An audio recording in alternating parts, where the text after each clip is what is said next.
Hello friends, welcome to our channel MA political science.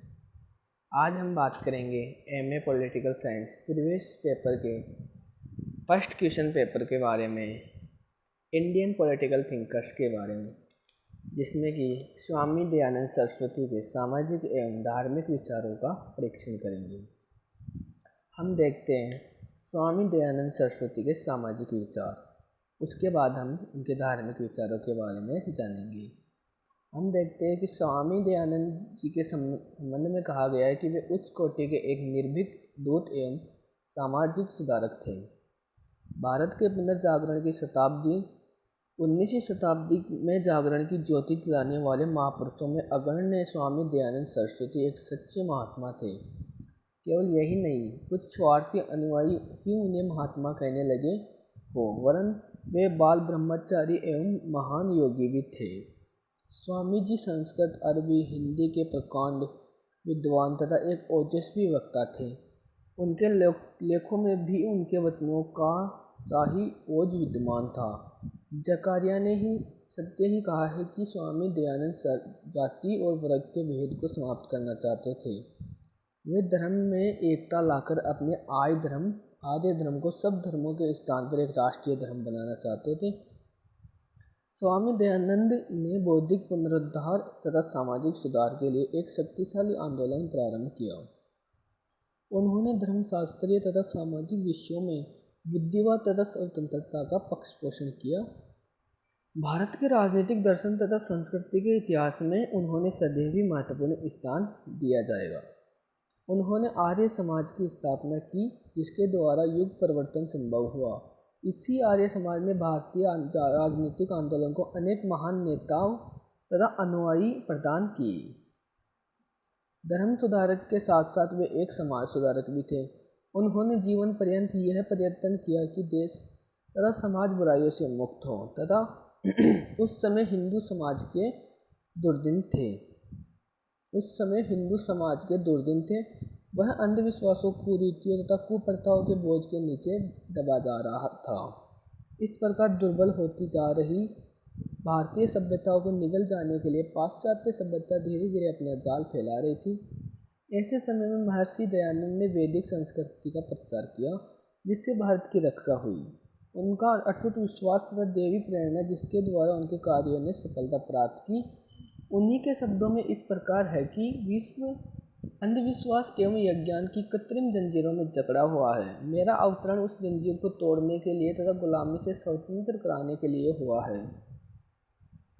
Swami Dayanand के सामाजिक विचारों को हम 7 भागों में बांट सकते हैं।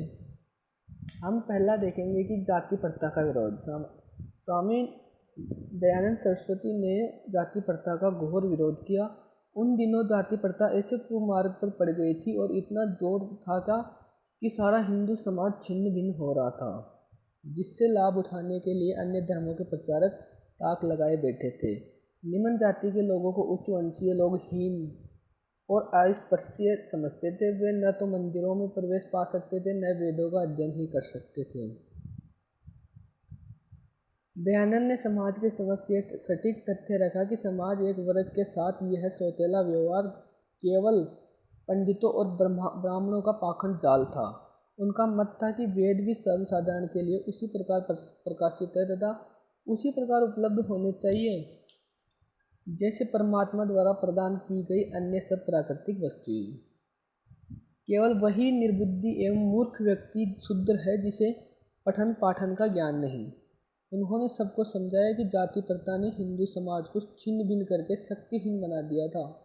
केवल जाति प्रथा तथा अस्पृश्यता के जाल से मुक्त होकर ही समाज उन्नत और सशक्त बन सकता है। ऐसा होना अति आवश्यक है। इस हेतु दयानंद जी ने आर्य समाज के माध्यम से महान आंदोलन प्रारंभ किया।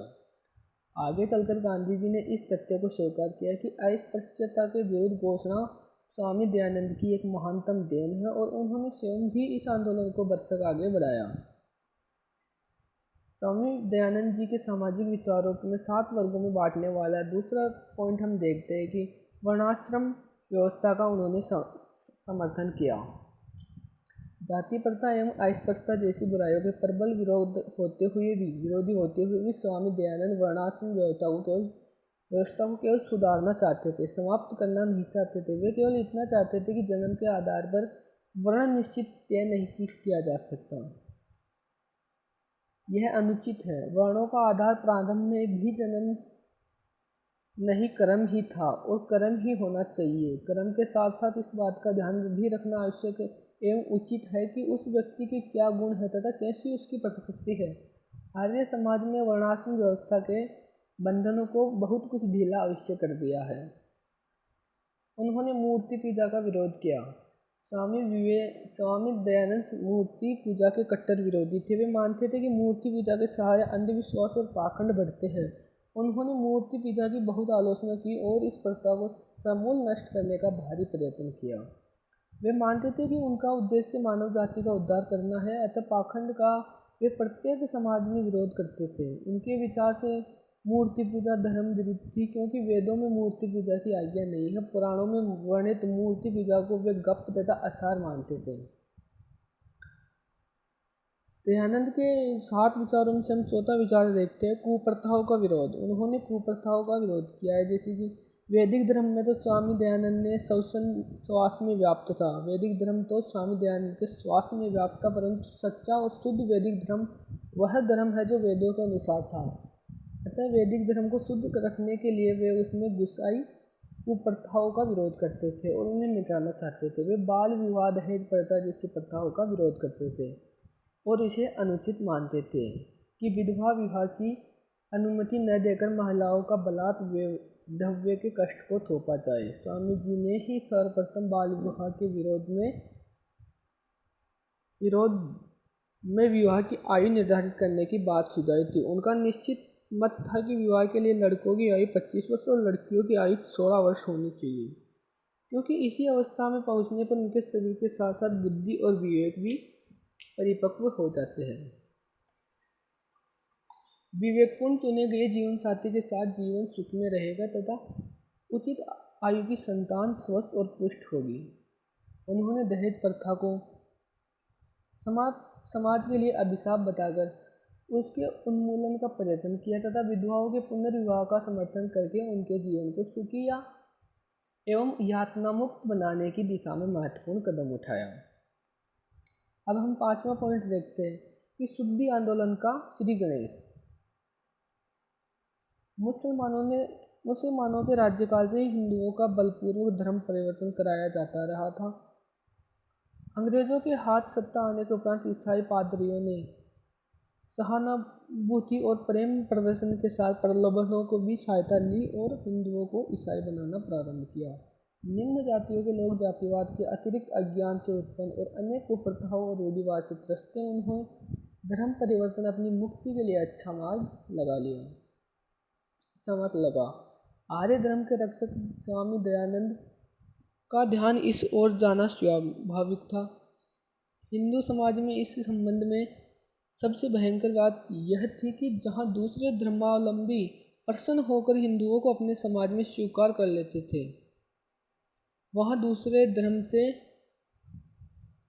हिंदू धर्म में आकर व्यक्ति समाज से बहिष्कृत ही रह सकता था। पहली बात तो यह कि उसके लिए हिंदू धर्म के द्वार बंद ही थे। इन सब बातों को ध्यान में रखकर स्वामी दयानंद ने हिंदू जाति का पुनर्गठन किया तथा शुद्धि आंदोलन चलाया। स्वामी जी ने ऐसे शस्त्रों भाइयों को जो नए ही ईसाई या मुसलमान धर्म में गए थे, वे मंत्रों एवं हवन द्वारा पुनः शुद्ध किया तथा हिंदू धर्म की दीक्षा देकर समाज में प्रविष्ट कराया। इस प्रकार स्वामी जी ने वैदिक संस्कृति की रक्षा के लिए एक अति उपयोगी तथा महत्वपूर्ण कार्य आर्य समाज को सौंपा। शिक्षा के लिए गुरुकुल व्यवस्था। स्वामी दयानंद समाज का सुधार करना चाहते थे। एक दूरदर्शी विद्वान की भांति उन्होंने समाज में प्रचलित बुराइयों के कारण को ही समाप्त करना उचित समझा। समाज में पाखंड तथा मूर्ति पूजा जैसी कुरीतियाँ थी। इन सब का कारण अंधविश्वास था, जो अशिक्षा के कारण फैले हुए अज्ञान के कारण समाज में पनप रहा था। अशिक्षा को समाप्त करने के लिए शिक्षा का प्रचार आवश्यक था। उसी के द्वारा हिंदू समाज अज्ञान के अंधकार से मुक्ति पा सकता था। स्वामी जी ने शिक्षा की ओर ध्यान दिया, परंतु शिक्षा को उन्होंने उसके संपूर्ण व्यापक अर्थ में लिया। केवल पढ़ना लिखना जानने को शिक्षा नहीं मान लिया। वे मानते थे कि शिक्षा का अर्थ बौद्धिक विकास तो है ही, साथ ही शारीरिक दुर्बलता से मुक्ति तथा इंद्रिय साधना भी है। जिससे शिक्षा से ये तीनों गुण मिलते हो वही वास्तव में शिक्षित माना जा सकता है। शिक्षा से उनका तात्पर्य पाश्चात्य शिक्षा से नहीं था। वे पाश्चात्य शिक्षा तथा शिक्षा पद्धति को भारतीय के लिए घातक मानते थे। उनके विचार से भारतीयों के उत्थान के लिए गुरुकुल पद्धति ही सर्वश्रेष्ठ शिक्षा पद्धति थी और इसी का उन्होंने समर्थन तथा प्रचार किया। गुरुकुल में रहकर विद्यार्थी के दो मुख्य कर्तव्य होने चाहिए: पूर्ण ब्रह्मचर्य का पालन तथा संपूर्ण विषयों का ज्ञानार्जन। यह सच्चरित्र गुरु द्वारा ही संभव था। स्वामी दयानंद ने इस बात पर विशेष बल दिया कि 18 वर्ष की आयु तक के युवकों की निःशुल्क शिक्षा की व्यवस्था होनी चाहिए। इस प्रकार निर्धन भी शिक्षा प्राप्त कर सकते हैं और समाज का विशेष हित होगा। वे चाहते थे कि लड़कियों को भी लड़कों के समान ही शिक्षा मिलनी चाहिए, परंतु वे सह शिक्षा के समर्थक नहीं थे, क्योंकि यदि लड़के लड़कियां साथ रहेंगे तो उनके चरित्र की हानि की संभावना रहती है। अब हम उनका अंतिम पॉइंट देखेंगे, सामाजिक व्यवस्था के बारे में। नारी शिक्षा तथा अधिकारों का समर्थन। बर्बर एवं कामुक मुसलमानों ने शासन काल में नारी एक संपत्ति मात्र बनकर रह गई थी। समाज में अशिक्षा और अज्ञान के कारण उसका स्थान और गिर गया था। उसे पुरुष से हीन और उसकी दासी समझे जाने लगा था। वेदों में नारी के संबंध में कहा गया है कि जहाँ नारी की पूजा होती है वहाँ देवता निवास करते हैं, और उसी भारत में नारी की यह दुर्दशा हो रही थी। इस दशा को मर्माहत होकर स्वामी जी ने निश्चय किया कि नारी के उत्थान के लिए कोई रचनात्मक कार्य किया जाए।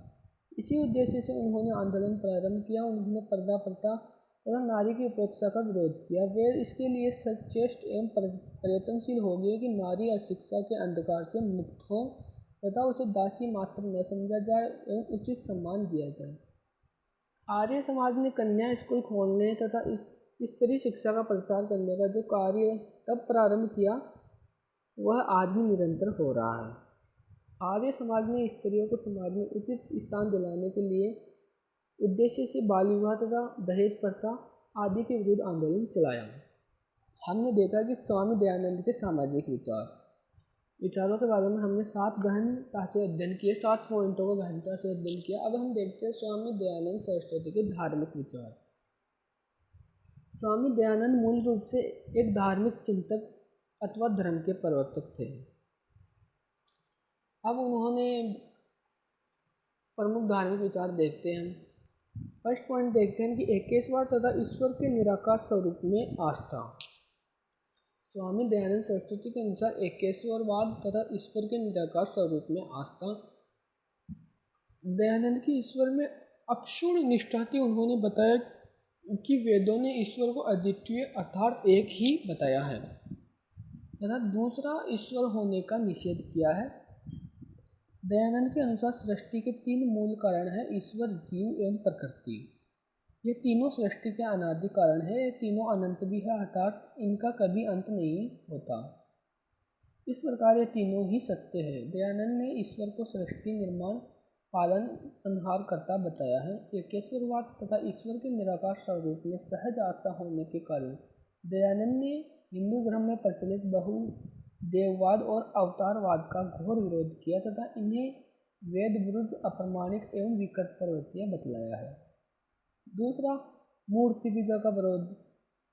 स्वामी दयानंद के धार्मिक विचार और सामाजिक विचार दोनों में मूर्ति पूजा का विरोध है। तो हम देखते हैं दयानंद ने मूर्ति पूजा को जड़ पूजा कहा है, क्योंकि वे मूर्ति पूजा के स्वाभाविक विरोधी थे। दयानंद के अनुसार मूर्ति पूजा वेद विरुद्ध है तथा इसका कोई प्रमाणिक एवं तार्किक आधार नहीं है। दयानंद ने मूर्ति पूजा में निम्नलिखित दोष बताए हैं। मूर्ति पूजा नास्तिक कर्म है। मूर्ति के द्वारा आध्यात्मिकता एकता की प्राप्ति असंभव है। मूर्ति में ईश्वर की प्राण निष्ठा की धारणा मूर्खतापूर्ण है।